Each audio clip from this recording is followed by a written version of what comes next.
Bueno, seguimos con las interrupciones. ¿Vos tenías preguntas? En la parte de respuesta rápida, Sí. esto es lo que yo noté, me quedó la duda si se creaba una cola de interrupción según el orden de prioridad, porque usted decía como que se esperaba y como que se organizaban según el orden de prioridad y recién se comenzaba la ejecución, digamos. Pero me quedó la duda ahí, es que si yo digo, bueno, ¿cuánto tiempo espero hasta organizar la cola y recién comienzo a ejecutar? Porque si llega algo más, ¿qué pasa si tiene un orden de prioridad mayor que la tenía? Bien, buena pregunta. A ver, virtualmente se crea una cola. Realmente no hay una cola. Realmente lo que hay, a ver, la mejor forma de ilustrarlo por ahí sería pensar que tenés un tablero con lucecitas, el que pide interrupción prende una luz, y entonces vos lo que haces es mirar el tablero en cierta secuencia y la primera que encontrás es la que tomás. ¿Sí? Esto se evalúa por hardware y lo que tenés son banderas, o sea, cada interrupción tiene asignado un flip-flop que memorice si está o no, que haría las veces de ponerlo en un array al 1, al 5, al 7, al 9, que sería una cola tradicional. Sí. ¿Se entiende? El hecho de que cada una tenga su lugar de almacenamiento para decir estoy o no estoy pendiente, es una forma alternativa de construir una cola. Y después esas entran a un conjunto de comparadores, o eso, con un comparador que dice cuál es más grande que cuál, es la que determina en hardware, a tiempos de propagación de los comparadores, tengo una interrupción y es esto. ¿Se entiende? Entonces, no hay tiempos de reordenamiento de cola, no. Hay virtualmente una cola ordenada por prioridad, pero las comparaciones se hacen en hardware de todos los números de prioridad para encontrar el menor, normalmente son árboles, o sea, tomás un comparador que te dice cuál de los dos es el más grande, entonces te da el más grande y si es el 0 o el 1, y armas árboles de eso y obtenés el valor de la prioridad y el bit, la identificadora a partir de que cada uno te dice si es el bit 0 o el bit 1. O sea, un montón de hardware. Pero digamos, lo que haces es eso, y en un tiempo muy definido y muy acotado, obtenés quién. ¿Sí? Entonces, si hay un límite de tiempo para que ingrese un pedido y lo tengas en cuenta. Pero estamos hablando de límites muy chicos. A lo sumo, un T o el T anterior. Y normalmente suele ser dentro del T. O sea, ese T nada más el que se organiza y se pone de acuerdo de quién va a... Exactamente. Sí puede pasar siempre que la interrupción llegue un diferencial de tarde para después. Claro, esa es la duda, digamos. Sí, pasa. Bien, quedaría como colas aparte en ese No, caso. simplemente que cuando se activó el bit, se activó tarde y los evaluadores no lo tienen en cuenta, y aunque fuera el más prioritario, el valor que se propaga es el anterior. ¿Sí? O hay un registro que lachea el valor y ese valor, o sea, esa bandera no quedó lacheada para esta ronda de análisis. ¿Sí? Pero la evaluación de todo esto se hace por hardware en el control a velocidades de hardware, no a velocidades de software, y no hay una cola como tal, o sea, no es un lugar donde yo voy anotando los pedidos, sino que cada pedido tiene su flag, y lo que se hace es comparar todos esos flags, o a partir de esos flags, comparar todos los valores numéricos que tienen esas interrupciones y decidir cuál es la que vas a tener. ¿Sí? Después, bueno, eso ya no fue más cosas que justo habíamos hablado de los núcleos, y cuando hablamos de los procesadores, y que yo hablamos de los núcleos, pero no sé si en algún momento nos contó de qué realmente son los núcleos. Lo que venimos viendo es un núcleo. O sea, cuando vos hablas de un procesador multinúcleo, es un procesador que tiene dos de lo que nosotros vimos adentro de un solo procesador. Es decir, tiene dos PC, dos bancos de registro y ejecuta dos instrucciones de dos programas distintos al mismo tiempo. O sea, dos de los que tenemos puestos uno al lado del otro. Pueden ser dos procesadores y los dos procesadores están dentro de la misma pastilla y comparten ciertas cosas como las bases de datos y de direcciones, son dos núcleos. Pero desde el punto de vista de cómo se lo programa, de cómo se lo maneja, un núcleo y un procesador son lo mismo. En realidad, el núcleo comparte cosas como las bases de datos de direcciones con los otros núcleos del mismo procesador. Eso lo van a ver en la arquitectura. En la segunda mitad de la arquitectura, cerca del final de la arquitectura, Sí, que toda una historia, pero pero una duda, porque uno siempre habla de los núcleos, que montarlo como una computadora y cosas por el estilo, por el ejemplo. tema es que si vos tenés dos procesadores que pueden ejecutar dos programas distintos, ¿cuál de los dos va a tener la interrupción? Y no lo vamos a discutir ahora, nos van a ver algo en la arquitectura. Pero digamos, no es trivial, es como que vos volvamos. Las interrupciones valen muchísimo en nuestro ejemplo en la vida cotidiana. Es como que tuvieras dos profesores que hacen una pregunta y no tenemos que poner de acuerdo quién de los dos tengo que contestar. ¿Sí? No es menor el problema. De hecho, en las primeras computadoras multinúcleo o multiprocesador, las interrupciones las tenía solo uno. O sea, de los dos, solo uno era el que podía tener las interrupciones. Entonces, era procesamiento casi simétrico, pues se llama multiprocesamiento simétrico o asimétrico. Si los dos núcleos son iguales, o si los núcleos son distintos, tienen capacidades distintas. Eso, o sea, se usó, se dejó de usar y se vuelve a usar como muchas cosas en tecnología. Entonces, los celulares y las últimas líneas de Intel y demás tienen procesadores, tienen núcleos con diferentes capacidades. Tienen núcleos que son muy eficientes en el uso de energía y tienen núcleos que son muy rápidos para hacer los cálculos. Y de acuerdo a la necesidad, se encaminan los trabajos a un núcleo o al otro. Bueno, en algún momento teníamos núcleos que solo podían hacer información, hasta que resolvieron de que cualquiera pueda hacer información. Y la última, el NMI interrumpe la instrucción en curso. O sea, porque hemos hablado que nunca se puede interrumpir la instrucción en curso porque todos los mecanismos que estamos viendo, aun cuando sean de errores catastróficos, como parecería que es la NMI, y va a pasar lo mismo o peor con las excepciones que vamos a ver después, consideran que vos podrías volver a ejecutar el código. Es decir, guardan el estado y te dejan la decisión a vos como programador de volver o no. O sea, de analizar qué tan catastrófico es. ¿Sí? Y no se puede guardar el estado de una instrucción a medio ejecutar.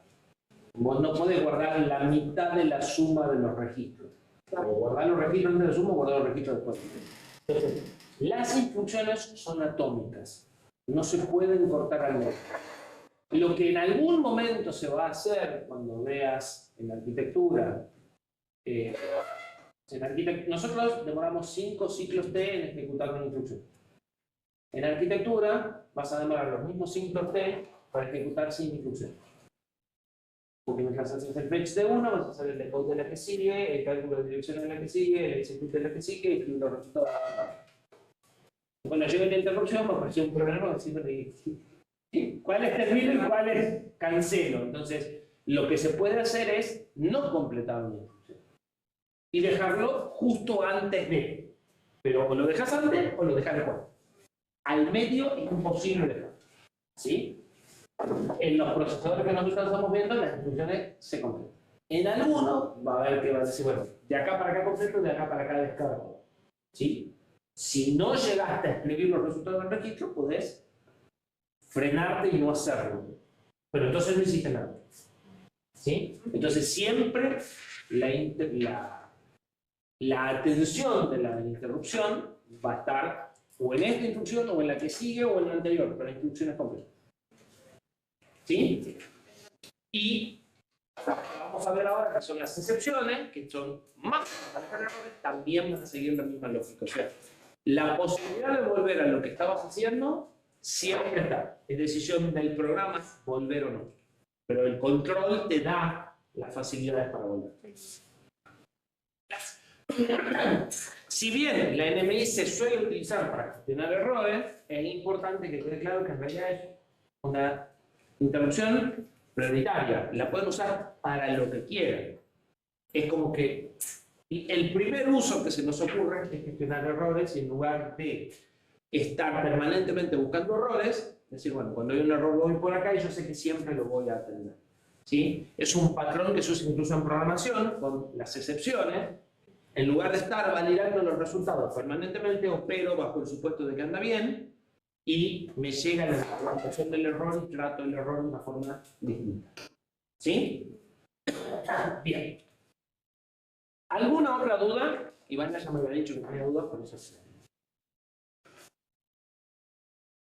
¿Seguimos? Bien. Algo que suele, o que cada vez más, porque esto también es un invento de Cortex en sus procesadores, pero que como que una vez que lo ves decir tiene todo el sentido, entonces se viene copiando la idea, es considerar al reset como una clase especial de interrupción. ¿Qué es el reset? El proceso de arranque. ¿Sí? Algunas cosas ya las mencionamos, pero la primera instrucción, ¿en qué dirección se busca? ¿Quién dice?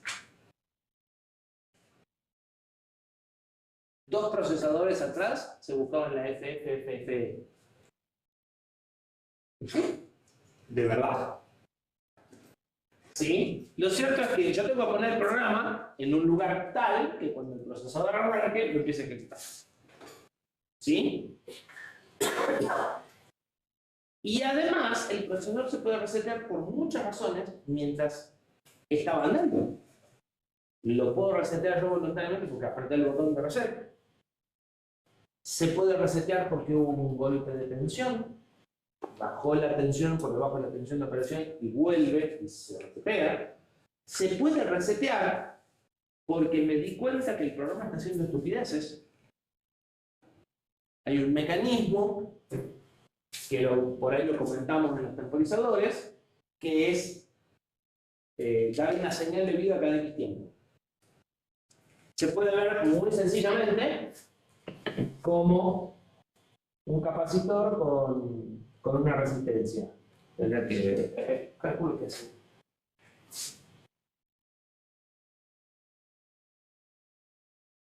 Entonces ustedes cada X tiempo cargan el capacitor se empieza a descargar en la resistencia. Si no lo cargan periódicamente, llega un momento que esto lo resetea.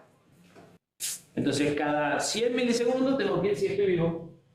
¿Para qué? Para saber que no estoy vivo porque me clavé en un lazo, me quedé haciendo tontera y necesito salir de eso. Entonces, ¿cuál es la solución? Tener un reset si pasa X tiempo y no doy señal de vida. Porque el programa tenía un error, porque se alteró una variable por sí sola, cosas que pueden suceder por problemas de ruido electromagnético y demás, y entonces salgo de ese bucle infinito erróneo. ¿Sí? Entonces, hay varias razones por las cuales el procesador se puede resetear. Cuando sufre un reset, una de las cosas que me van a decir son las distintas formas de reset que hay y en qué condiciones voy a encontrar al procesador y qué va a hacer el procesador cada vez que hay un reset. ¿Sí? En qué condiciones van a quedar los registros, en qué condiciones va a quedar la memoria RAM y en qué condiciones van a quedar los puertos de entrada y salida. Y como hay varias causas de reset, y una de las causas de reset o una de las formas de reset es haberlo puesto al procesador en un modo de ahorro de energía tal del cual solo se lo puede sacar con reset. ¿Sí? Voy a saber, va a haber un registro de estado que me va a decir cuál es la razón por la cual me reseteo.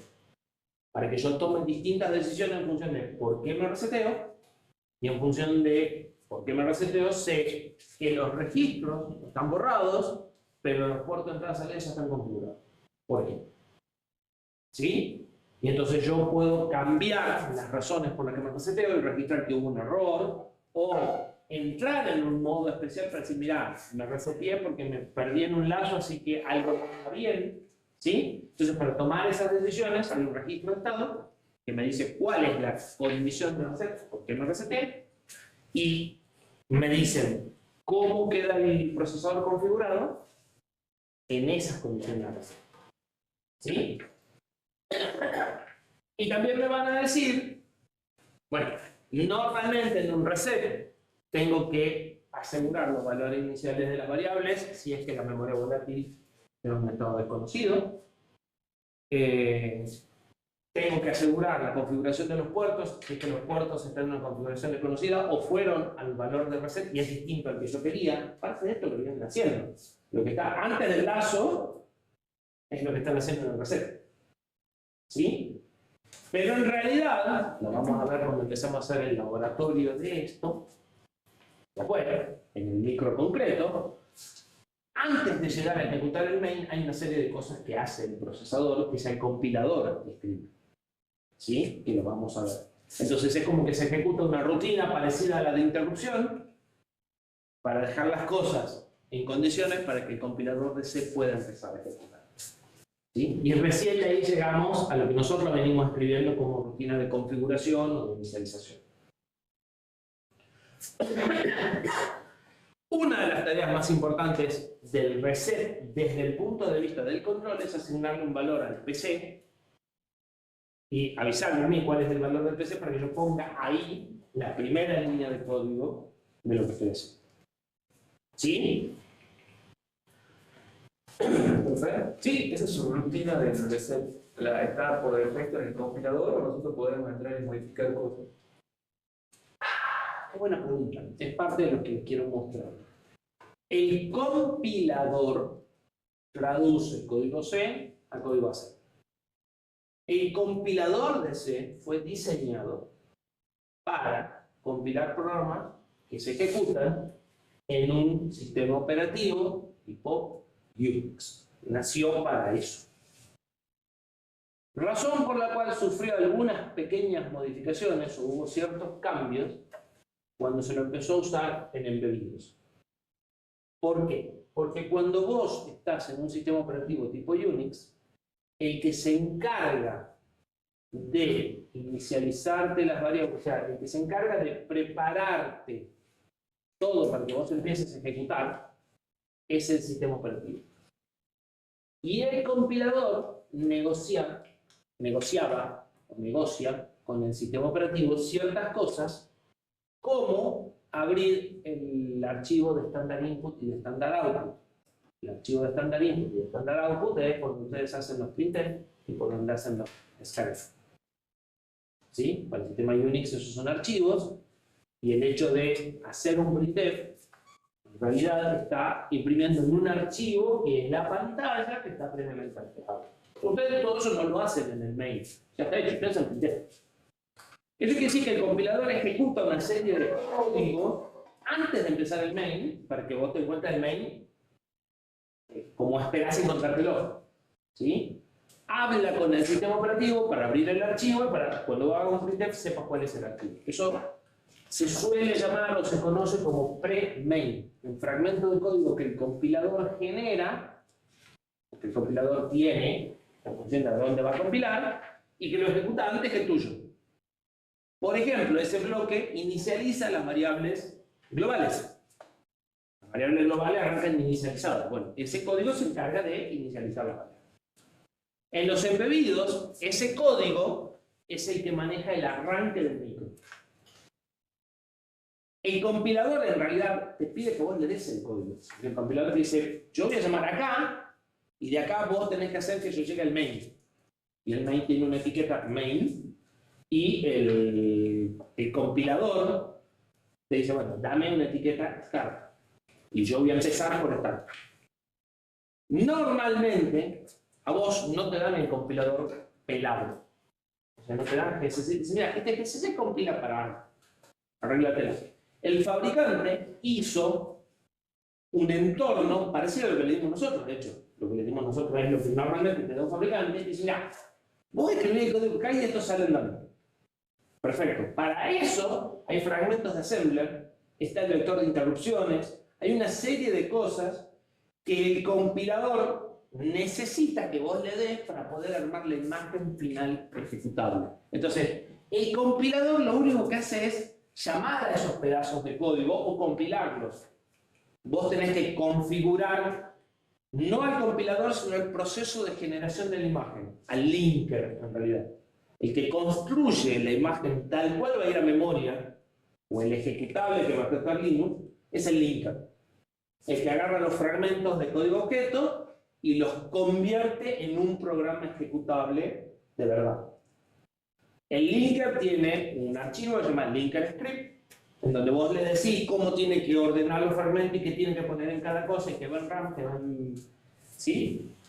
Con eso vos armás la imagen final y ponés este código en la dirección que te dijo el fabricante para ese micro y lográs que lo que quede, cuando lo grabes en el micro, funcione.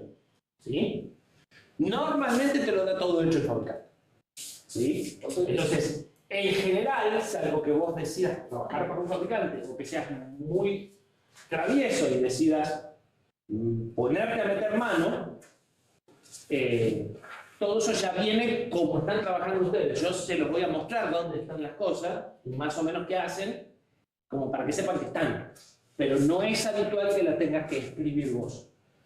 Ahora, si empezás a hacer proyectos medios raros, en donde querés que el programa modifique parte del programa por lo que recibe, o sea, lo que llamo un bootloader, en donde yo cambio el programa sin tener que poner un programador, y entonces voy a borrar un pedazo de memoria, pero otro pedazo no. A veces tenés que empezar a meter mano en este tipo de cosas. ¿Sí? Porque necesitas que este pedazo de programa vaya a esta dirección y este pedazo de programa vaya a esta otra dirección, porque este hay que voy a borrar y este hay que no. Que veas ese tipo de cosas raras, tenés que meter mano. Pero en el 99.99% de los proyectos, no. ¿Sí? Si yo cambio, por ejemplo, de micro, debería irme a esa subrutina para ver cómo se inicializan las variables. Es que lo más probable es que el fabricante te lo haya dado. Entonces lo único que hace es decirle en lugar de... Sí, o decirle al compilador en lugar de usar estos fragmentos, usa estos. Y entonces tampoco tenés necesidad de meterte en eso. En eso tenés necesidad de meterte si vos sos el que está generando el micro, o de vuelta, si vos querés hacer cosas... Sí, o sea, exprimirlo al micro al máximo. ¿Sí? Pero en general no hace falta. O si te metiste a generar un compilador, o la otra. ¿Sí? Bien. Normalmente a las secuencias de arranque se les llaman secuencias de buteo o de boot. Por una frase inglesa de que uno se puede levantar de sus propias botas. Que nunca terminé de entender, pero es la palabra bota en inglés. Cuando empezamos a usar interrupciones, y cuando empezamos a usar sistemas operativos, ya en un ratito les voy a contar qué es mínimamente un sistema operativo, empieza a aparecer la posibilidad, o empieza a aparecer, sí, la posibilidad, y a veces hasta se vuelve fácil, decir, bueno, pero entonces mi programa principal no hace nada. Porque yo llega una interrupción cada vez que aprieto una tecla, llega una interrupción cada vez que tengo que refrescar la pantalla y en mi programa no me queda nada para hacer, está todo hecho por interrupción. ¿Sí? Y en ese caso, los procesadores modernos me dan una opción de decir, bueno, si no tenés nada que hacer, apaguemos el reloj del control y dejemos de hacer fetch de código execution. ¿Hasta qué? Y bueno, hasta que llegue una interrupción. Y cuando llegue una interrupción voy a tener algo para hacer, que hacer, atender la interrupción. Entonces, suele aparecer una instrucción, habitualmente se llama WFI o algo parecido, Wait for Interrupt, que es una instrucción que frena la ejecución del programa. Es decir, la ejecución de esa instrucción es apagar el clock y no hacer más fetch hasta que una interrupción vuelva a prender el clock. Entonces, ¿cuánto demora esa instrucción? Indefinidamente hasta que llegue una interrupción. Cuando llegue una interrupción, voy a seguir con la instrucción que quiero. O sea, guardo el estado de esa instrucción, atiendo la interrupción y vuelvo a la instrucción que sigue. Y salgo del WFI. O sea, como que la instrucción es todo un lazo esperando interrupciones. ¿Sí? Porque lo que puede suceder es que el programa principal sí tenga que hacer si hubo una interrupción. Porque la interrupción llegó al dato y yo ahora lo quiero analizar. Pero hasta que no llegue, igual no tengo nada que hacer. ¿Se entiende? Pero eso solamente si manejamos todo por interrupción. Sí, si vos tenés un proyecto orientado al manejo por interrupción. Nuestro reloj, por ejemplo, no puede. Porque tiene que estar contando. Porque tiene que estar leyendo las fechas. La cuenta se hace por interrupciones. pero el escaneo de las teclas, y ver si apretaste una tecla, se hace por el programa principal. Si vos dejas de escanear, vas a apretar la tecla y no va a pasar nada. ¿Por qué el conteo es por interrupción? Porque la interrupción era la que actualizaba la fecha de hora y segundos, minutos, y se fijaba si sonaba la alarma y refrescaba. Hacía 3 cosas de interrupción. Yo pensé que contaba nada más y de ahí, según ellos, saltaba alguna No, interrupción. si revisan los diagramas de flujo, la interrupción hacía 3 cosas fundamentales. Refrescar la pantalla, es decir, pasar del dígito este al que sigue, o sorpresa, lo van a suponer en la pantalla que sigue. Sumar en 1 los milisegundos, para sumar en 1 los segundos, para sumar en 1 todo lo que viene después de sumar un milisegundo, o sea, mantener la fecha de hora actual, y fijarse si esa fecha de hora actual es la de la alarma, para poner a sonar luego. Todo eso se hace en la rutina de interrupción. Y en el programa principal se lee las teclas, y si se detecta un cambio, bueno, empezás a o ponerlo en hora o a cambiar las cosas. ¿Sí? Si vos te frenás, lo que no vas a tener es ese teclado. Ahora, podrías configurar teclas por interrupción, hacer un WDFI y no hacer nada, y hasta que vos apriete una tecla o pase una décima de segundo, recién hacer una vuelta del lazo principal, en lugar de un montón de vueltas de las cuales el 99.99% te quedas en la vuelta que no hace nada. ¿Sí? Entonces, esto es una herramienta, si la querés usar, si justifica porque estás con pila o porque realmente te interesa ahorrar energía o porque el procesador calienta mucho, ¿sí? ¿Qué te dan? Si no tenés interrupciones o si no usas nada con interrupciones, esto no lo puedes usar. Si usas interrupciones, por ahí sí, por ahí no, depende cómo lo diseñes. Pero sí, tenés que orientar el diseño del programa a que uses muchas interrupciones para poder aprovechar esto. ¿Sí? Esto es una forma de que una pila dure una cantidad de tiempo prudente en función de la cantidad de energía que da la pila y lo que le consume el procesador cuando está funcionando. ¿Sí?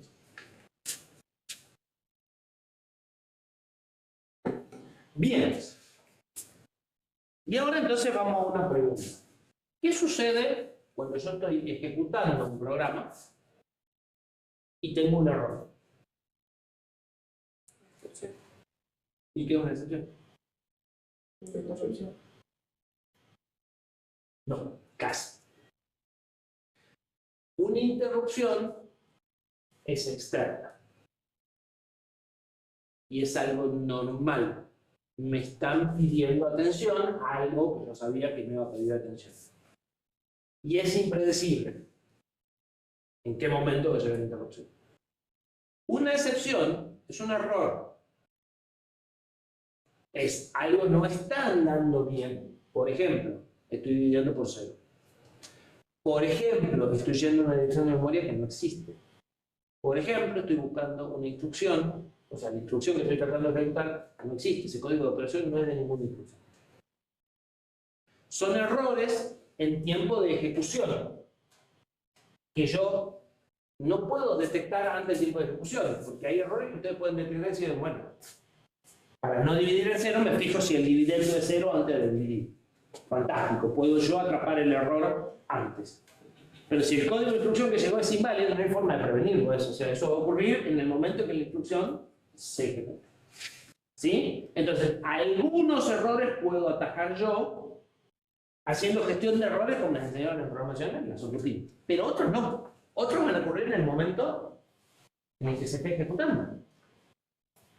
Y entonces, ¿qué hago? Depende del error. Reutilizo todo el sistema de interrupciones para ir a una rutina que se supone que sabrá qué hacer en esa situación. Algo parecido a lo que dijimos, bueno, si me piden un servicio, dejo lo que estoy haciendo y voy haciendo ese servicio. Con las excepciones pasa algo por el estilo.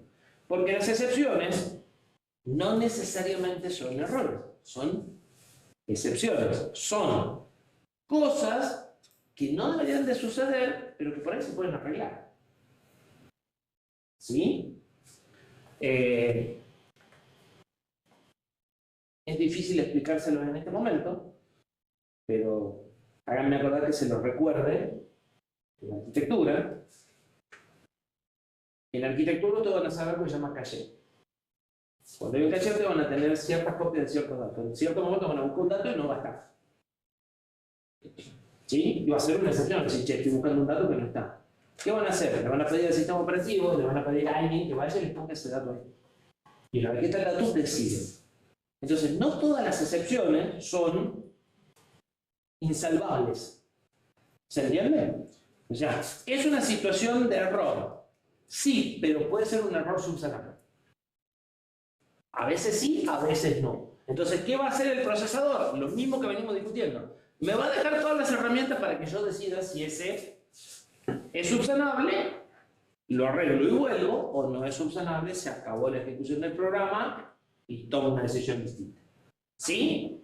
Entonces, la excepción tiene el mismo comportamiento que la interrupción desde el momento en que suspendo lo que estaba haciendo, guardo el estado y salto una rutina para tratar esa situación.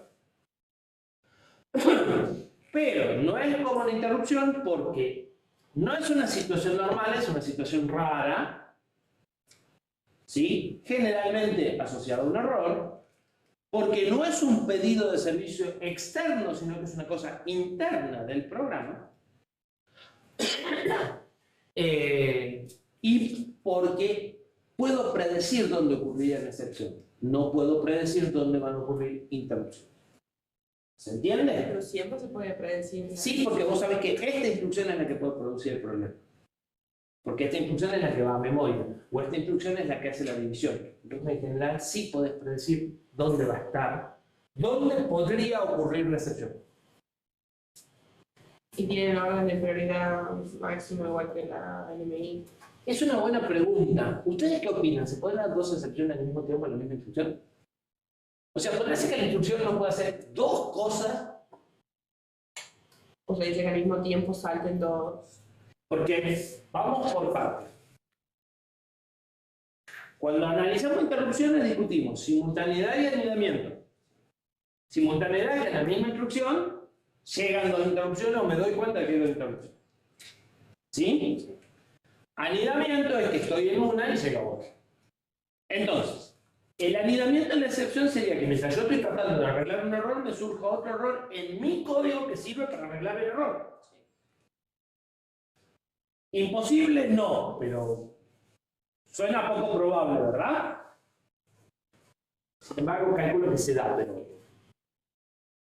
Ahora, la otra opción es, lo que vos dijiste es, bueno, la misma interrupción, la misma instrucción puede producir dos excepciones. Porque las excepciones, en nuestro procesador especialmente, no se pueden enmascarar. No le puedo decir, espera, seguí ejecutando y después voy a arreglar lo que tenía. No, no. O sea, si hay una situación de excepción, la tengo que arreglar. No puedo seguir ejecutando el programa sin arreglarlo. Es más, muchas veces voy a poder seguir ejecutando el programa. O sea, el arreglo es que no siga ejecutando el programa. Pero seguro no puedo seguir ejecutando el programa sin arreglarlo. ¿Sí? Entonces, o sea, la única posibilidad de que se den juntas, o sea, la única posibilidad de que tenga dos excepciones al mismo tiempo es que ocurran en la misma instrucción. No puedo arrastrar otra de la instrucción previa. Sin embargo, sí se puede. Sí se puede dar. La misma instrucción puede producir dos problemas. Podría ser que esa instrucción sea hacer una operación y guardarla en el lugar y hacer la operación de un error y guardar en ese lugar de también un error. Sí, creo que sí. Está en los manuales, no vamos a entrar a escarbar tanto porque no es el objetivo. Sin embargo, hay prioridades de excepciones definidas y hay situaciones en las que se te pueden dar dos excepciones en la misma instrucción.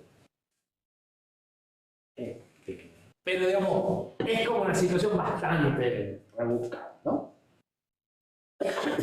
¿Profe? Sí. Entonces, las excepciones son una línea más que entra en EPIC. No, porque las excepciones son internas, las detecta el control. Por eso es que, cuidado, el mecanismo es el mismo. Le digo de entrada una rutina donde saltar. Él va a definir códigos de identificación para decirme cuál es la excepción, dividido por cero, la instrucción es inválida, o sea, voy a tener identificador como si fuera un dispositivo, Eso lo hace el control. pero todo eso lo hace el control porque es todo O sea, interno. no puedo elegir cuáles son las fuentes de las excepciones. No, O sea, qué es lo que las puede llegar a provocar. no. Son errores. También que yo estoy escribiendo un código, voy a buscar este dato, si este dato no coincide, pero pues yo veo guardado. Pero No. Voy a buscar este dato y el dato que voy a buscar no existe. el control se da cuenta Claro. y genera. El mejor ejemplo que podés ver es el tipo trae la instrucción, la decodifica. ¿Te acordás que nosotros teníamos una tabla con 64 entradas, de las cuales de las 64, 5 eran instrucciones? Bueno, caes en una de las otras. ¿Qué hacemos? ¿Sí? Alguien puede decir, le ignoramos y vamos al que sigue. Bueno, listo. Puede ser una opción. Otra opción es decir, che, entremos en una excepción y avisemos de que vino una instrucción que es inválida. Pero cada procesador tiene una cantidad de excepciones Correcto. específicas. Yo no me puedo decidir qué voy a hacer en cada caso. Exactamente. Y podés decir, bueno, en cualquier excepción, tiro toda la basura y empiezo de vuelta, o mato el proceso, o me pongo un poco más fino. Para esto hago esto, para esto hago esto. En general, va a usar el mismo mecanismo que utiliza para decirte qué dispositivo es el que provocó la interrupción, a eso mismo lo va a usar para decirte cuál es el error. ¿Sí? Entonces, en el caso de los Cortex, por ejemplo, vos tenés 4 rutinas. Estos son errores de memoria, estos son errores de esto, estos son errores de esto, estos son errores de esto. ¿Sí? El tipo tiene 4 tipos de excepciones y te permite definir 4 rutinas, una para cada tipo, vectorizadas, igual que si fueran dispositivos. Y de los 256 fuentes de dispositivos, los primeros 16 se los guarda para esto. Y te deja los otros 240 para uno. ¿Sí? Entonces, normalmente reusan todo. Podés, desde el punto de vista de programación, vos podés decir lo mismo. Pero en realidad, conceptualmente, no es lo mismo. Es que las excepciones me sirvieron para resolver, o sea, el mismo mecanismo me sirve para resolver 2 problemas distintos y como que todo cuadra bien. ¿Sí? Y todo va a cuadrar mejor un poquito más adelante todavía. Entonces, excepción es una condición inusual que se da durante la ejecución de un programa. No es necesariamente un error, es una condición inusual.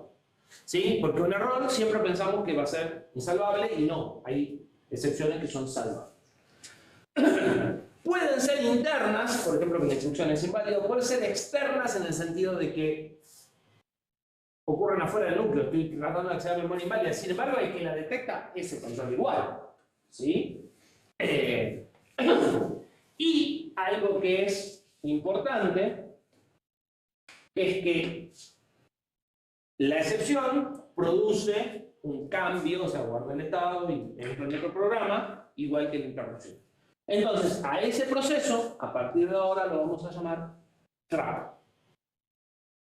El trap es la suspensión de lo que estaba ejecutando y el inicio de la ejecución de un programa alternativo. Y entonces las interrupciones producen trap y las excepciones producen trap. ¿Sí? ¿Se entiende? El guardar lo que estaba haciendo para poder volver después y el switcheo es el trap.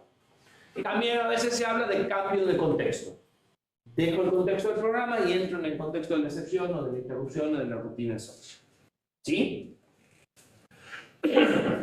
Un trap, ninguna novedad, es lo mismo que una llamada subrutina, con la diferencia de que la dirección de inicio de la rutina del servicio está predefinida en la subrutina. Yo digo en ese momento, acá tengo que haberlo dicho antes, y la transparencia en principio no es opcional, porque el programa no se puede prevenir, porque incluso cuando la excepción es sincrónica con el programa, es decir, ocurre en consecuencia de una instrucción, esa instrucción no sabe que va a ocurrir una excepción, entonces no puede tomar precauciones para seguir ejecutando. ¿Sí? El trap siempre asume que vos vas a volver.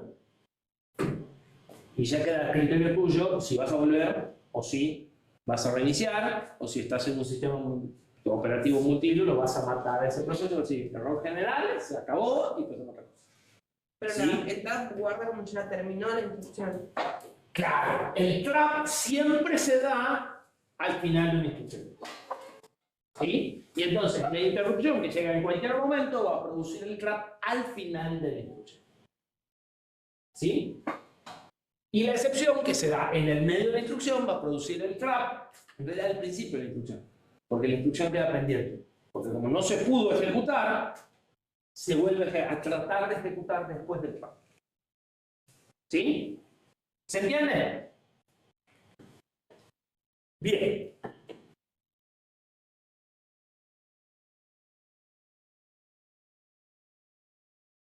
Si nosotros vemos el programa que venimos escribiendo o cómo venimos planteando la estructura de nuestro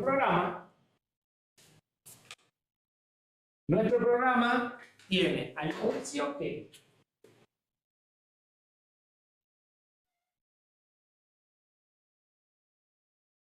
¿cuál es la estructura de los programas que están escribiendo ustedes? Lo dividen en dos pedazos.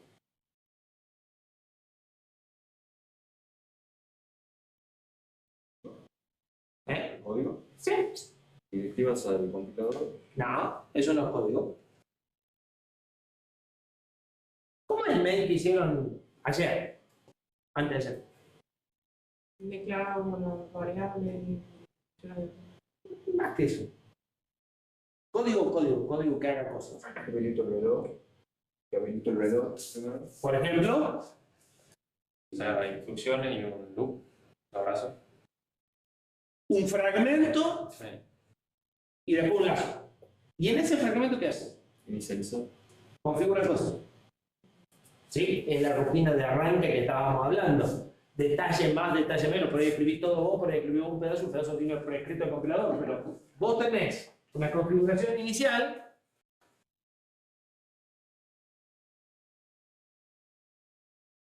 y después tenés la aplicación. ¿Sí?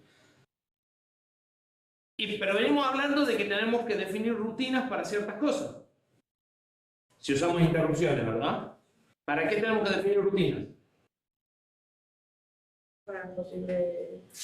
Pero, o sea, ¿habla del caso particular del blog o...? No, general. Esto es general. Sí. En todos los programas tenemos una configuración y después el lazo principal en todos los programas de vida especialmente. Y después el lazo que hace lo que tenga que hacer la aplicación.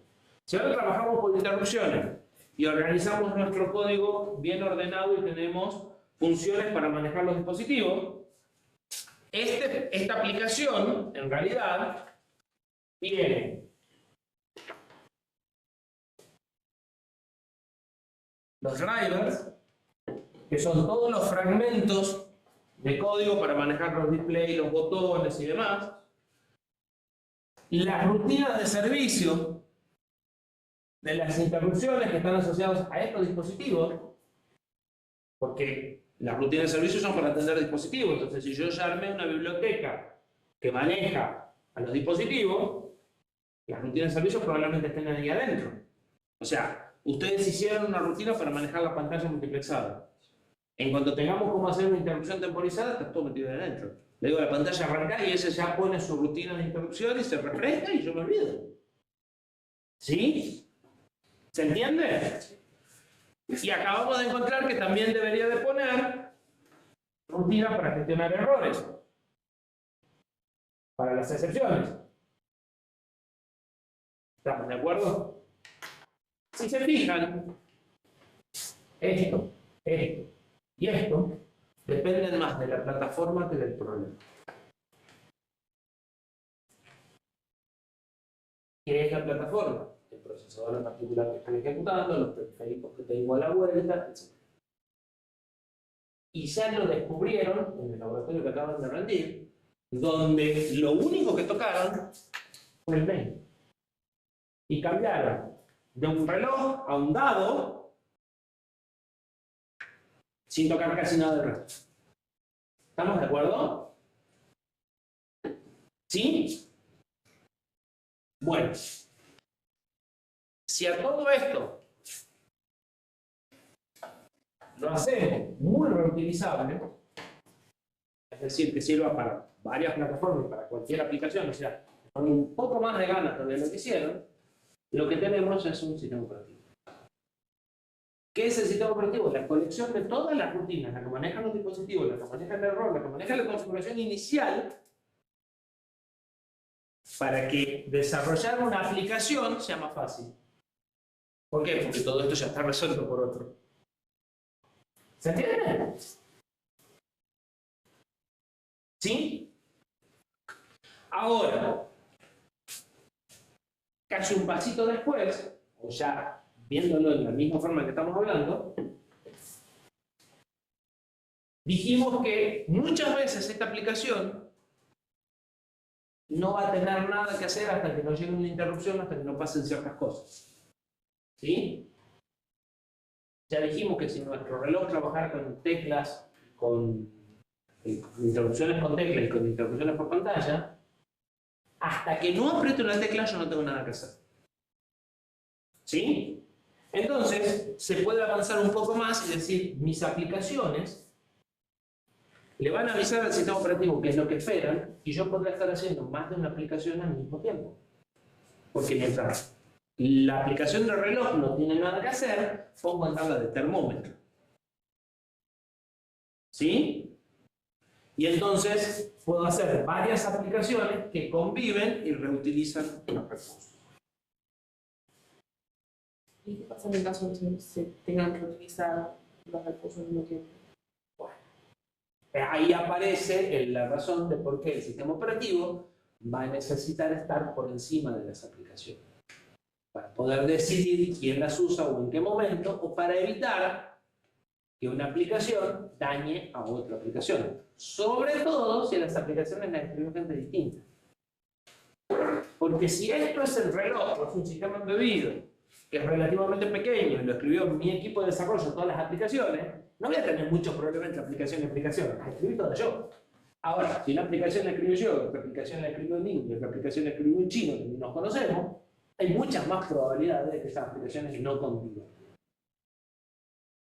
¿Se entiende el escenario? O sea, una cosa es Windows, otra cosa es nuestro reloj.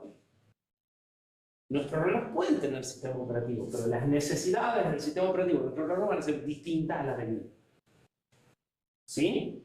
Entonces, el sistema operativo, en muy poco tiempo, va a necesitar pasar a estar por encima de las aplicaciones, para que además de que te sea más fácil escribir la aplicación y poder compartir las cosas, fijen las reglas de convivencia. Porque si vos querés tener varias aplicaciones conviviendo, depende del entorno, no podés suponer de que esas aplicaciones van a ser todas buenas y se van a portar todas. ¿Sí? Entonces, aparece que necesito tener programas, porque el sistema operativo es una colección de rutinas, es un programa. ¿Sí? Fíjense incluso que normalmente lo que se ejecuta es mi aplicación. Cuando necesito leer datos, cuando tengo errores o cuando necesito arrancar, se ejecuta el sistema operativo. El sistema operativo como que está ahí a la vuelta esperando o darme la mano o que me mande una macana. ¿Sí? Pero en principio el que ejecuta es la aplicación. Sin embargo, si los dos estamos al mismo nivel, la aplicación podrá dañar el sistema operativo. O podrá dañar a otras aplicaciones. Entonces necesito que el procesador distinga este programa de este programa. Y que a este programa no le deje hacer cosas que sí le dejaría hacer a este programa. ¿Estamos claros? Aparecen entonces los niveles de privilegio. Los niveles de privilegio son restricciones que se imponen en el procesador para que el sistema operativo pueda defenderse o tenga acceso a hacer operaciones que los programas de usuario no pueden hacer, porque si no, eso no funcionaría. ¿Sí? Ejemplo concreto, histórico, las primeras PC no tenían niveles de privilegio. Y entonces vos podías sacar el sistema operativo, podías poner virus, podías hacer lo que se te cante la gana, porque vos eras igual, o sea, vos eras el dueño de algo que en realidad no deberías de ser. ¿Sí?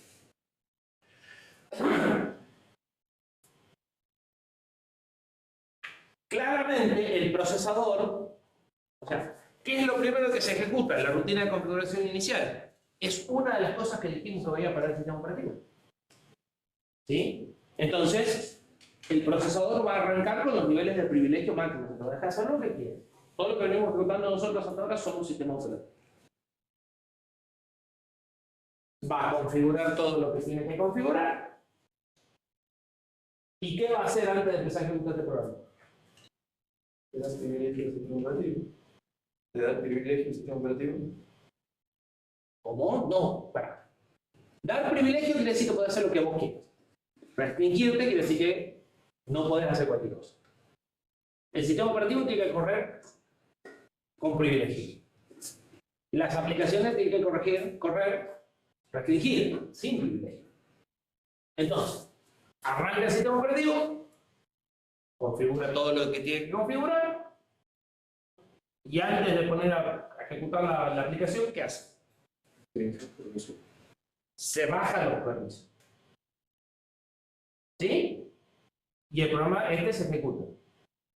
¿Y cómo hago para volver a algo de esto del sistema operativo y subirme los privilegios? ¿El programa de usuario se puede subir los privilegios? No, es como dejar la llave debajo de la alfombra. ¿Y entonces cómo? Espera, la idea sería que el sistema operativo le da privilegios a la aplicación. No. En principio. El sistema operativo, el procesador tiene una banderita. Privilegiado, restringido. ¿Quién podrá correr la banderita? De privilegiado la podés bajar a restringido. ¿Estamos de acuerdo? Entonces el sistema operativo hace todo y una vez que está por empezar a ejecutar, baja la banderita y te dice ahora está restringido y te deja ejecutar. ¿Cómo volvemos al sistema operativo? Vos no podés volver a subirte la banderita. Mediante la interrupción se podría. Siempre. ¿Por qué? Porque en este esquema, ¿quién atiende las interrupciones? ¿Sí? Entonces, los niveles de privilegio están íntimamente asociados al esquema de interrupción. Y cuando hay una interrupción, pasa de vuelta a modo privilegiado. Porque la rutina esa la puso el sistema operativo. Cosa que no puede hacer un usuario entonces. No lo puede hacer voluntariamente. No se puede. No puede. O sea, si lo trata de hacer, tiene que dar un error. Fuente de una excepción. Un usuario está tratando de hacer algo que no debe. ¿Sí? ¿Qué cosas no debería poder hacer un usuario? Claramente. Subirse no. Bajarse normalmente ya, vos ya lo tenés lo más bajo posible, así que bajarse no. Ahora, si hubiera 3 niveles de privilegio. ¿Por encima de otra aplicación? Si hay 3 niveles, el más grande puede bajar cualquiera. El más chico no puede tocar nada. ¿Y el del medio? Puede bajar. Pero no subir. ¿Sí? ¿Se entiende? Entonces, para arriba no, para abajo sí. ¿Qué otra cosa no puede hacer? ¿Podrá cambiar el vector de interrupción? No, porque entonces la interrupción la tiene en lugar del sistema operativo. Ya está. ¿Sí? Fuera levantar un permiso por medio de una interrupción. ¿Podrá escribir cualquier dirección de memoria? Y no debería. ¿Por qué? No puede tocar algo de la configuración. Te puede tocar las variables del sistema operativo, te puede tocar las variables de otro proceso o te puede tocar el vector de interrupción si el vector está en memoria. Vamos a tener que poder poner un corral en la memoria y decir, esta fracción de memoria es la que vos podés tocar si te salís. Va a haber una excepción para decirle al sistema operativo, este proceso está tratando de hacer cosas que no le. ¿Se entiende cómo es el mecanismo? Pero eso solo lo puede hacer el control en el momento que está haciendo la instrucción y viendo que la dirección que vos querés ir es a la que no podés ir, no es algo que se puede hacer previamente. ¿Sí? Sí. Si yo tengo un espacio de memoria delimitado quiero acceder a otro, no me debería saltar desde antes de la ejecución. Mira, estás tratando de acceder a un lugar que no deberías. ¿Y cómo va a ser antes? Hasta que vos no quieras hacer el load de esa dirección, el store en esa dirección, no lo puedo derivar. Hasta que yo no haga la suma del puntero con el desplazamiento y vea que la dirección a la que me está fuera del rango, no hay alternativa. Pero se puede delimitar el acceso a memoria, es decir, esta parte sí. Pero eso lo haría el sistema operativo. El sistema operativo, cuando te dice vos tenés este fragmento de memoria, además le dice al procesador de acá hasta acá es lo que puede hacer. Si se sale esa dirección, avisando. Es como lo que hacemos nosotros, que usted nos dijo que no podíamos ocupar ciertas, las primeras direcciones no podíamos ocupar y después las otras sí al principio, digamos. Era que nosotros recién comenzábamos a poder utilizar las direcciones. No me acuerdo que acá para... Bueno, no, pero eso solamente porque el inicio arranca de esa forma. O sea, en el simulador el procesador arranca en la dirección 0, en la dirección 0 tiene que haber instrucciones válidas. ¿Sí? Acá es diferente, acá el procesador tiene 2 o más registros y cada vez que está por ir a memoria se fija si está por encima del máximo, por encima del mínimo, por arriba del máximo.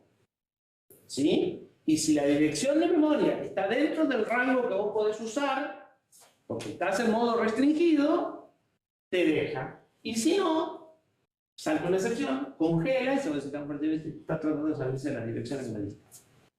Para eso hay que poner una Memory Management, no es una MMU, no me acuerdo de la sigla, una MMC o una cosa así, que tiene un montón de registros de salida, pero se le va a decir, ya, esta y estas direcciones son las que pueden usar. ¿Sí? Si no, no tenés protección de memoria. Nuestro procesador, por ejemplo, tiene privilegios, pero no tiene protección de memoria. Con lo cual los privilegios son medio relativos, o sea, son de buena onda, digamos. O sea, si yo quiero hacer las cosas bien, me ayuda, pero si vos quieres hacer las cosas mal, podés hacerlas. ¿Sí? Claramente, depende del tamaño del procesador y la complejidad de las cosas que vamos a poner, ¿vale la pena o no vale la pena? Los niveles de privilegio de estos bichos van a ser muchísimo más sofisticados que los niveles de privilegio de un procesador con $50 con 16K de RAM, en donde no hay espacio para poner cosas muy complicadas. ¿Sí? Sin embargo, nuestro procesador tiene niveles de privilegio. Y sin embargo, algunas de estas cosas van llegando a los embebidos por razones de seguridad. ¿Sí? Para evitar que vos cambies programas y hagan cosas que no tenían que hacer. O sea, por hacking. Ahora bien, si vos ya no podés hacer una serie de cosas y genuinamente las necesitas hacer, le vas a tener que pedir al sistema operativo que las haga por vos. ¿Sí? Y no se lo vas a poder pedir con un llamado a subrutina, porque el llamado a subrutina no cambia los privilegios. Entonces necesitamos un mecanismo distinto para comunicarnos con el sistema operativo.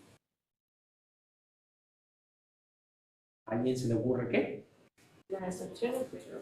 Una excepción voluntaria. Vamos a tener una excepción específica para decirle al sistema operativo, necesito que me hagas esto. Pero debería validarse que se pueda hacer, que sea seguro o no. Todo eso lo va a hacer el sistema operativo. Y te va a hacer lo que vos querés o no, de acuerdo a que lo que le estás pidiendo sea válido o no. Pero el mecanismo para que vos puedas, digamos, ejecutar código que no es tuyo, porque es el sistema operativo, va a ser que vos produzcas una excepción, una específica, que está pensada nada más que para pedirle al sistema operativo servicios. Entonces el sistema operativo sabe que lo que estás haciendo no es una macana cualquiera, sino que le estás pidiendo que te haga algo. Y la comunicación entre el programa de usuario y el sistema operativo no va a ser con subrutinas, va a ser a través de excepciones. Ahora, como esa excepción vos la estás produciendo y sabés en qué momento es, le podés pasar un argumento. Sin ningún problema. Adivinen cómo se llama esa instrucción.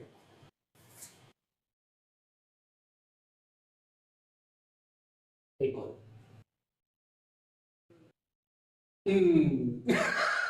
Ahora cierra. Lo que estaban haciendo era pedirle al sistema operativo o entorno de ejecución que haga algo. Y en los argumentos le estaban diciendo que la información, estaban llamando una subrutina, pero de una forma distinta. ¿Por qué? Porque eso se tiene que hacer en modo privilegiado, porque una de las cosas que no pueden hacer los usuarios es interactuar con los dispositivos que van a salir. Porque los dispositivos son compartidos.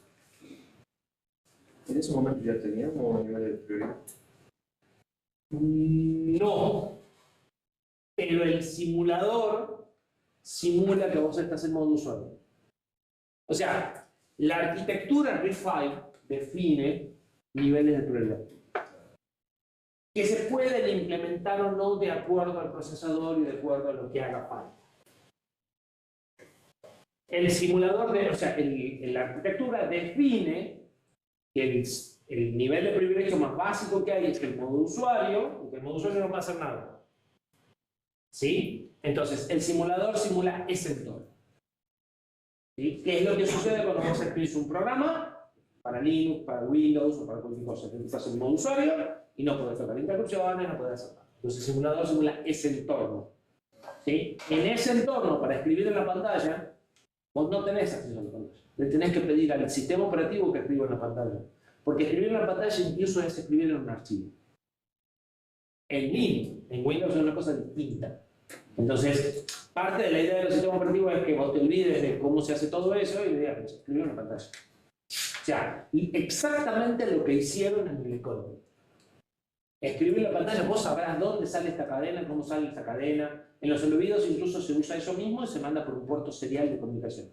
Un parámetro el problema del sistema operativo. Claro, vos te olvidás. La idea es la misma que la de subrutina, pero el mecanismo es distinto por varias razones. La primera razón es porque el sistema operativo se compiló y enlazó en un momento distinto de la aplicación.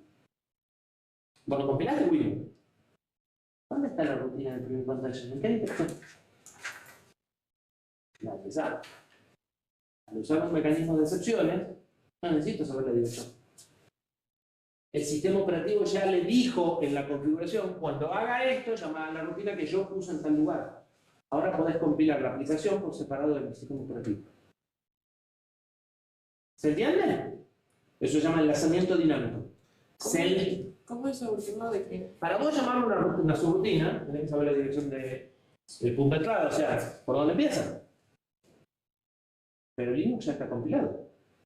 ¿En qué dirección está la rutina de primer pantalla? Inicial. Cuando vos compilás tu aplicación, no sabés dónde están las rutinas del sistema operativo. Si vos compilás todo junto, fantástico, pero si lo compilás por separado, no sabés cuál es la dirección que realmente está en la rutina de Linux. Entonces, ¿cuál es el mecanismo? Linux, cuando se configuró, dijo, cuando me piden un servicio, llama a esta rutina. Y yo lo único que hago es decirle, anda a la rutina de excepción. Linux es el que dijo, esta es mi rutina. Y yo no tengo que usar la dirección para convocarla. Entonces el sistema operativo configura las interrupciones y excepciones apuntando a sus rutinas y vos lo único que haces es producir una excepción y el sistema operativo ya decidió qué tiene que hacer cuando suceda eso. Eso te permite que tu programa no necesite conocer las direcciones de entrada de las rutinas del sistema operativo. Entonces vos podés compilar tu aplicación separado del sistema operativo. El enlazamiento, el saber a qué dirección saltar, se da en tiempo de ejecución. Pero así como no se compilan al mismo tiempo, ¿cómo sabe mi excepción en la aplicación a dónde tiene que mandar el parámetro que estoy mandando, por ejemplo? Porque eso sí estamos de acuerdo, en que los parámetros se pasan como si fueran subrutinas y el primer parámetro se pone en el A, en el A0, en el A1. Y después dentro de las subrutinas, como ya está Y compilado. ya sabés, claro, eso se llama SBI, Supervisor Binary Interface. O sea, así como nosotros definimos una ABI, Application Binary Interface, es decir, si yo tengo dos rutinas que ya están compiladas y quiero que funcionen, esta tiene que poner parámetros y esta tiene que buscar en el mismo lugar, ahora entre mis rutinas y las del sistema operativo pasa lo mismo. Yo tengo que dejar las cosas donde el sistema operativo las va a buscar. Ustedes tenían que poner el servicio en el A0 y el puntero a la cadena en el A1. Y si no hacías eso, no andaba. Esa parte se mantiene. O sea, Tu programa tiene que estar compilado para ese sistema operativo, pero no necesitas saber las direcciones de las rutinas del sistema operativo. Sí necesitas poner las cosas, o sea, sí necesitas saber el comportamiento de las rutinas, ¿sí? Y usar un paso de parámetro compatible con lo que las rutinas esperan. Claro, porque el SBI en el medio que se encarga de... El SBI lo que te dice es poner las cosas de esta forma. O sea, el SBI es lo que vos tenías en la wiki. En la A0 pone esto. Si el A0 vale 1, en la 1 pone esto. Eso es el SBI. Es la especificación de dónde espero las cosas para que esto funcione.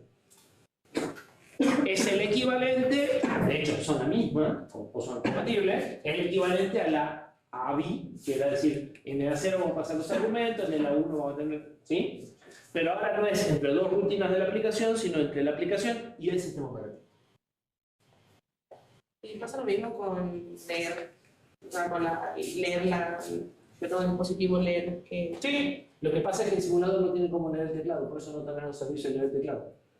Porque como es web, no tiene teclado.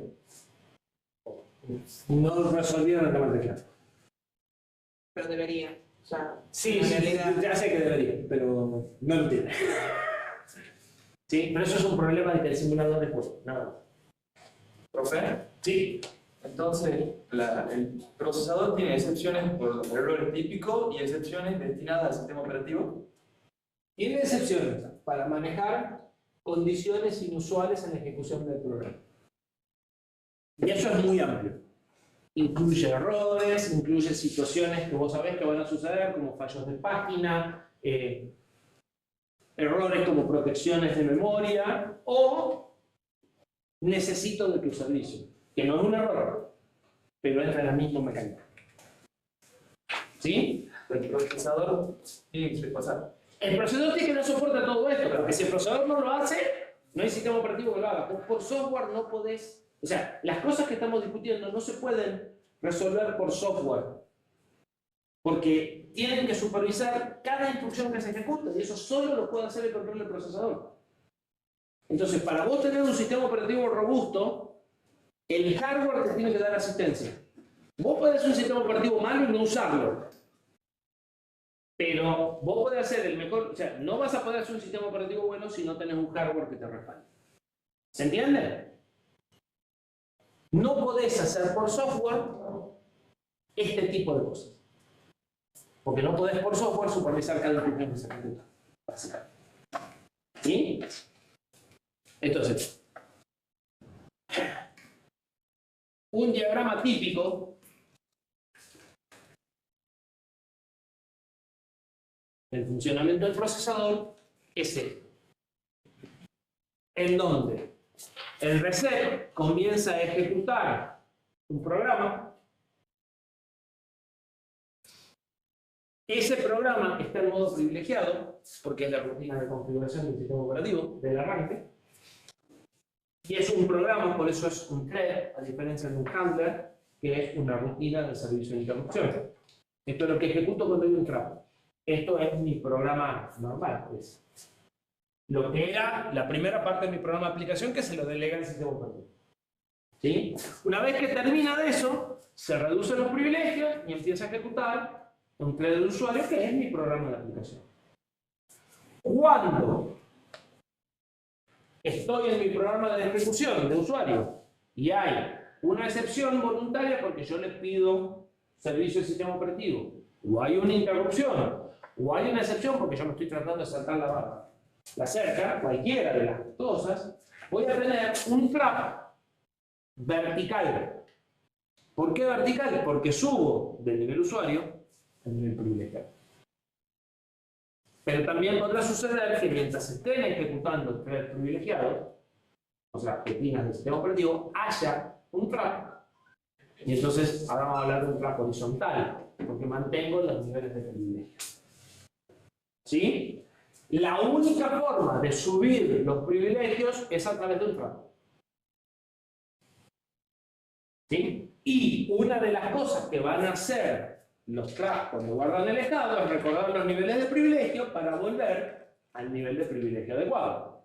Si estaba en supervisor, voy a volver a supervisor, o si estaba privilegiado, voy a volver a privilegiado, si estaba en usuario, voy a volver a usuario. Entonces, seguimos sumando cosas que hay que guardar cuando guardamos el estado. ¿Sí? Además de los niveles de interrupción, tendremos que guardar los niveles de privilegio.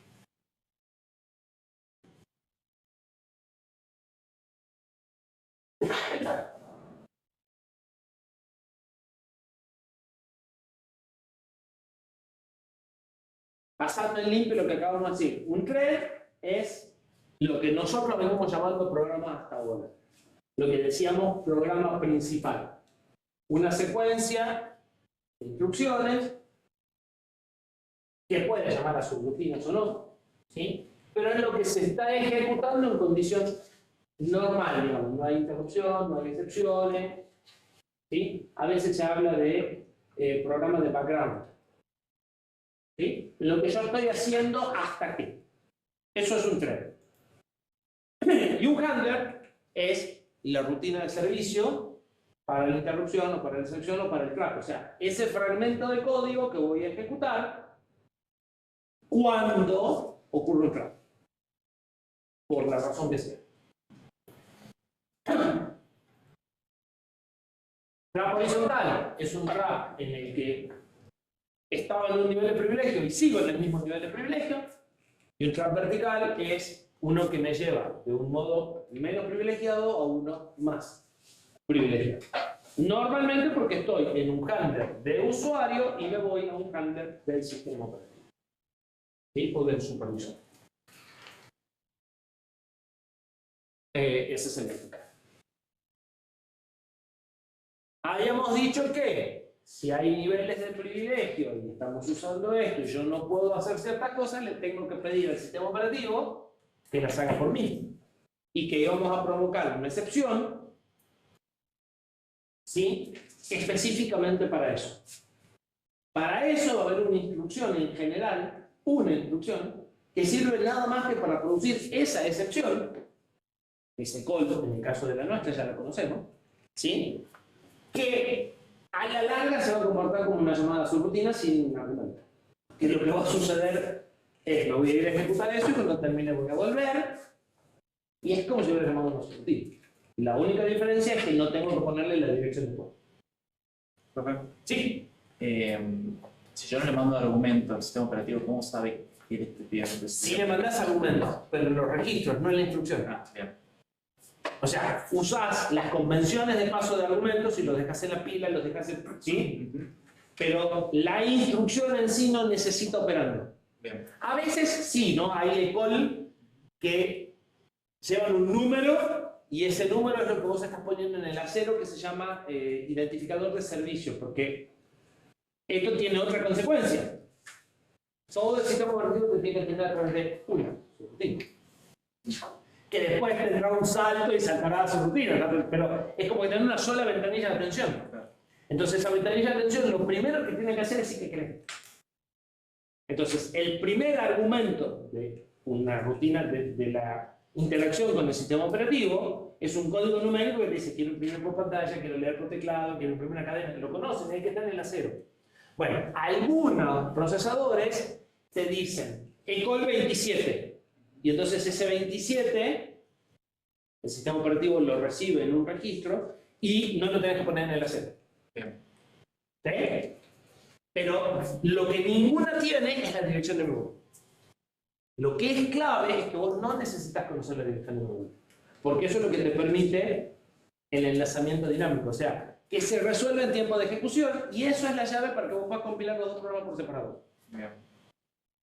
¿Sí? No es necesario conocer el punto de entrada, a diferencia de una subrutina, y tengo una elevación de privilegio. Yo no. El programa que se va a ejecutar después que es del sistema operativo. O sea, yo como usuario nunca ejecuto en modo privilegiado. Pero puedo pedirle al sistema operativo que haga lo que yo necesito para completar mi programa.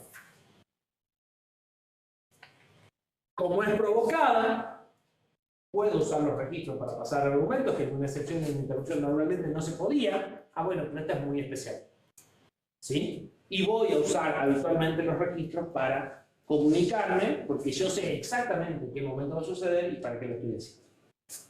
A diferencia de cualquier otra excepción. Fíjense que empezamos con las interrupciones quedamos un subgrupo que eran las excepciones, las excepciones quedamos un subgrupo que es esta. ¿Sí? Bien. Conclusiones. El mecanismo general que planteamos para interrupciones se usa para mucho más que interrupciones.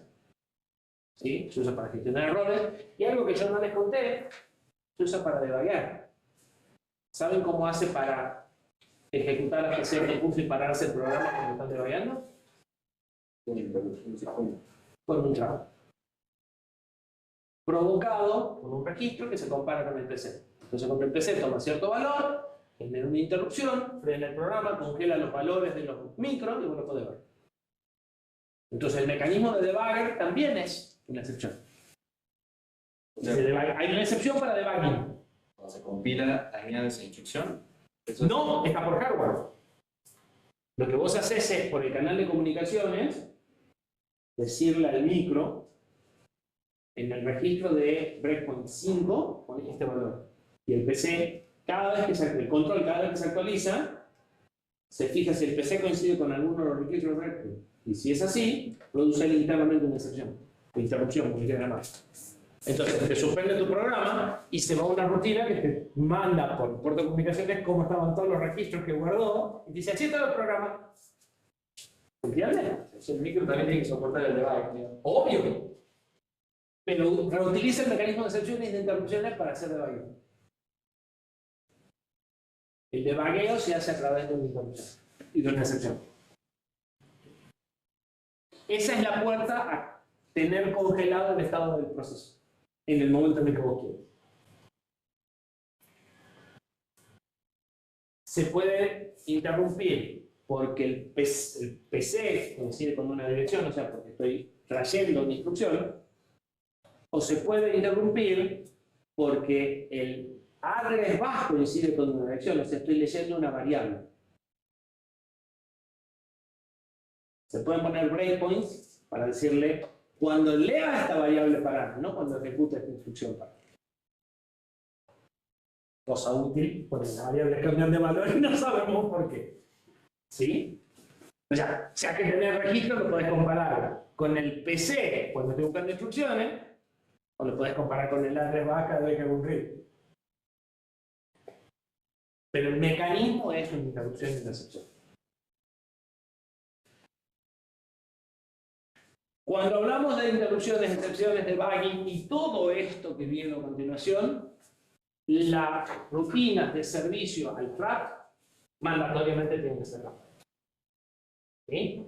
Porque muchas veces el programa ni se entera. La única excepción es el ECODE o el system call, o sea, la llamada al sistema operativo.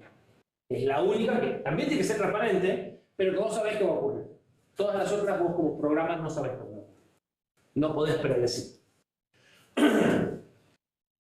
Hay un overhead en guardar y recuperar el estado. ¿Sí? Asumimos que ese overhead es menor que... O sea, el tiempo que perdemos en ese overhead es menor que el tiempo que perderíamos ejecutando un montón de veces las mismas preguntas para que nos digan que no. ¿Sí? Aparece en el tema de prioridades para resolver simultaneidades y anidamiento, y ahora pueden empezar a aparecer cosas raras como que una interrupción se puede anidar en una excepción en una interrupción, o sea, no empezamos a jugar con cosas cruzadas, pero pueden ocurrir. Y de la mano de esto suele venir el tema de los niveles de privilegio, que es la llave para que los sistemas operativos multiusuarios multiprocesos funcionen adecuadamente, que es restringir las operaciones que puedan hacer los programas de usuario o distinguir por lo menos dos tipos de programa, el del sistema operativo y el del usuario, y restringir las operaciones que pueda hacer el usuario tendiente a que no puedan vulnerar al sistema. ¿Sí? ¿Dudas? Hoy no. Era más complejo de lo que parecía introducción.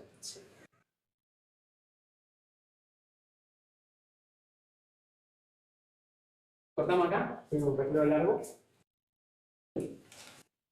¿O hacemos el ejercicio típico que quedó pendiente? Porque lamentablemente el lunes que arrancar con el tema que sigue.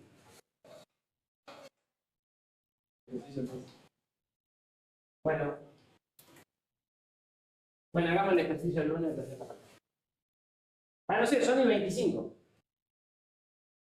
Pueden tener 15 minutos de recreo y hacer el ejercicio en 20 todavía. ¿Va? No, no da. Hay que hacerlo en 10. Listo, lo hacemos libre. Gracias. Recreo en la.